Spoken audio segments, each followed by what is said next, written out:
Hello everyone and welcome back to my channel. Here we are in my walk-in closet slash dressing room. This video is all about 10 specific tips for a more functional walk-in closet or dressing room. And this video is sponsored by LG. I have a new addition to my closet. Oh my gosh, does it make my closet more functional? I can't wait to share it with you, but we'll get to that in a minute. I don't know, I've been in this space for quite a while now, so I really have kind of developed some things that I think are super important to a walk-in closet or a dressing room. And I realize a lot of people don't have this large of a space. I'm very, very thankful, but these tips can be applied to a normal size walk-in closet or a dressing room, like maybe a spare bedroom. You could convert it to a space that's a little bit larger than the average closet. So these are just some things to consider, some tips that I've come up with along the way. But without further ado, let's get into the very first new addition to my closet. Okay, so here we are in my closet within a closet, and this is the LG Styler. Now, I had no idea this even existed. I had no idea it was on the market until they reached out to me and offered to send it to me, and oh my gosh, guys, it is so cool. I cannot wait to show you everything that it does. But just as a quick summary, it basically saves you time, it saves you money, it uses the power of steam to sanitize your clothing, it dries your clothing, it steams and refreshes your clothing, and you don't always have to just use it with everyday clothes. You can actually use it for coats, sports equipment, even your kids' toys to sanitize them, reduce odors and remove odors. You can kind of even use it as a dry cleaning system, and so it saves you money with fabrics that are dry clean only. It's just so handy and functional, and I totally realize that a lot of people might not have a closet where this would fit, but I think this would fit really well in a laundry room. So think about your laundry room and whether or not you might have a space for this, because I really have been enjoying it. So let me just go over a few of the main cycles and how I tend to use it. So first we have the refresh cycle, which is my personal favorite. So I'm going to show you an example. I have a blouse here, a pair of work pants, just a basic t-shirt, all of which are very wrinkly and not ready to wear whatsoever. So I'm going to hang everything up, place it into the styler. I think I'm also going to throw in some of my kids' stuffed animals, just because who knows the last time those were cleaned. But then once it goes through the full refresh cycle, then I can open up the door and everything is ready to wear, completely refreshed, steamed, and smooth, and it just saves me so much time. I love it. So basically it uses true steam technology for like high power vapor water to steam the clothes, and it actually has movable hangers in there, so your clothes are like constantly moving, and I think that's what really helps get out the wrinkles. I believe it works on like 15 different types of delicates like wool, sequins, denim, and oh, speaking of denim, there's actually a compartment, a crease compartment on the door of this styler that you can put creases into pants. So that's great for if you have a husband and he wears dress pants to work. So I love that little feature. So next we have the sanitize cycle, which obviously by the name, it sanitizes items that are difficult to wash, like bedding, linen, sports equipment, pillows, things like that. And then finally, there is the gentle dry cycle, which is great for preserving fabrics like delicates that are hard to dry, that you don't want to just put in your dryer and tumble dry. So maybe like a cashmere sweater, maybe something lacy like lingerie. So this is the LG Styler. I'll have it linked down below if you want to check it out further, but so far I have been loving it. The next tip I have for a functional closet is to have a specific spot for everything. So really try and think about all of the different categories in a closet. So for example, belts. This is my belt holder. You can buy hangers that are specifically for belts that you can actually just hang up in your closet, and all of your belts just go there. This is something I purchased and I just drill it into the side of the wall. It slides out, and then this is just all of my belts hanging. I also have a shelf over here with all of my hats. Anytime I'm looking for a hat, that's exactly where I go.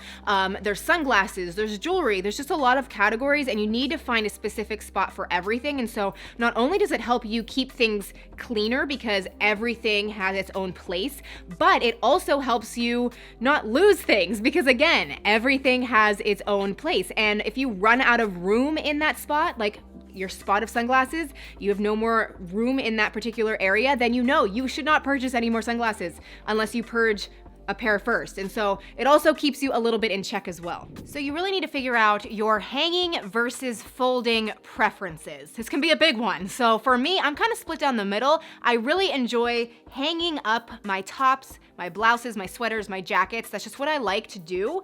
But when it comes to pants, Oh no, I cannot stand hanging up my pants. In that situation, I have shelving and I fold all of my pants. It's what I like to do. It makes me happier. So think about that with you, but let's move on to the actual organization of everything. So when it comes to organizing, there's two different routes you can go. You can organize by color or by type. And I've kind of incorporated both of those strategies into my closet, but some people, depending on the size of their closet, they do need to pick one or the other. And I feel like I overall prefer color just because it aesthetically looks better. And when you're looking for something red, you know exactly where to go.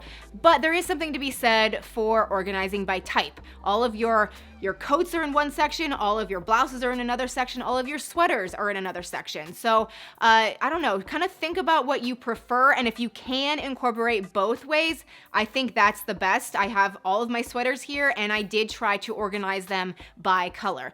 Now, as far as storage, that's a whole other organizing component to your closet. But the thing is, you have to keep everything consistent. You have to have all of the same baskets, all of the same color hangers. Every piece in your closet needs to match. And I'm telling you guys, it's really annoying at the beginning. It's kind of an investment at the beginning, but it makes your closet look so much better and you can enjoy it so much more. Okay, so the next tip involves lighting, because lighting is so essential. I cannot stress that enough. You need a lot of lighting, maybe more than you have right now. You might actually need to add lighting because it needs to be a very bright space so you can see everything. And so I know I've mentioned this in another video, but if you haven't changed out your bulbs to the daylight bulbs, like the bright white daylight bulbs, you really need to do that. Get rid of the old yellowy bulbs, invest in bright white daylight lighting. Oh my gosh, it really helps you see everything better. The colors are in their truest form, so you can see the difference between blacks and navies. And then as far as in-cabinet lighting, I did opt for that, but there's definitely more inexpensive ways to do that. You can go to Target and Walmart and you can actually get lighting that you just stick to shelving or stick to cabinets,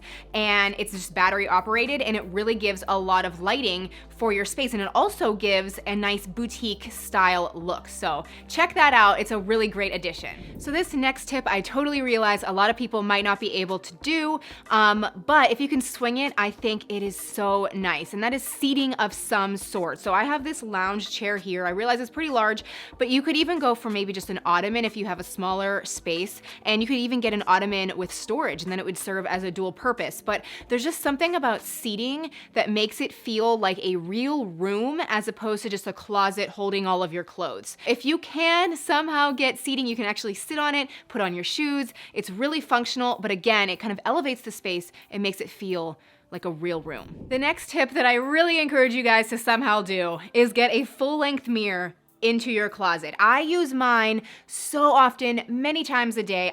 Just looking straight down at an outfit just doesn't really cut it. I have to like visually see it straight on to see what it really looks like, and it helps tremendously. So if you don't have a specific spot for a full-length mirror, just hang one on the back of your door. That works great, and it doesn't take up any space at all. But then also the LG styler that I mentioned, that now is also a mirror, and I've caught myself using it over and over as a mirror. So I'm so happy I went with that finish. That's just something to keep in mind though if you happen to want to check that out. So the next tip involves displaying things, because that can really take your closet to the next level, and it serves two purposes. It can be great for looks, but can also be very functional. So I recommend maybe a jewelry tray or a jewelry box where you can place all of your jewelry essentials that you wear every day. It's really pretty to look at, but it serves a purpose. I love just flowers. That's a nice little decor addition. And then handbags. You should totally display your handbags or a really pretty pair of shoes. We wear them on our body for a reason. They're great to look at. So if you can find a few spots to display these things, your closet will look so pretty. The next thing that I really encourage you guys to do is to utilize your open wall space. Now, I realize here I have a lot of built-in cabinetry, so yeah, like I'm utilizing my wall space there. But if you don't want to go that route, you can actually hang up your jewelry. I'll insert some photos of that, and it can be a really nice decor piece. And I also think even just having a hook somewhere in your space to hang up outfits of the day or hang up outfits for the week, that can look really, really nice on the wall, but also serve a purpose and be functional for planning purposes. And then I also think just hanging up some basic, simple shelves shelving.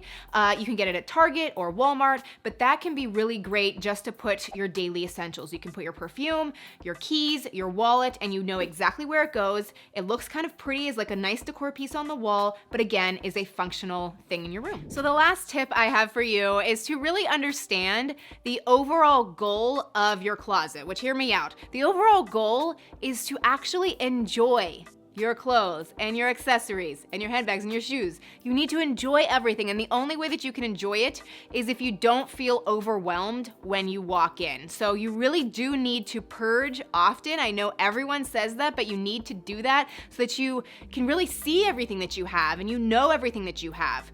And once you get to that point, then all of these tips that I talked about today can really be applied better, and you'll really enjoy the walk-in closet or your dressing room or whatever space you have where you keep your clothes and your shoes and everything. So I really hope you enjoyed this video.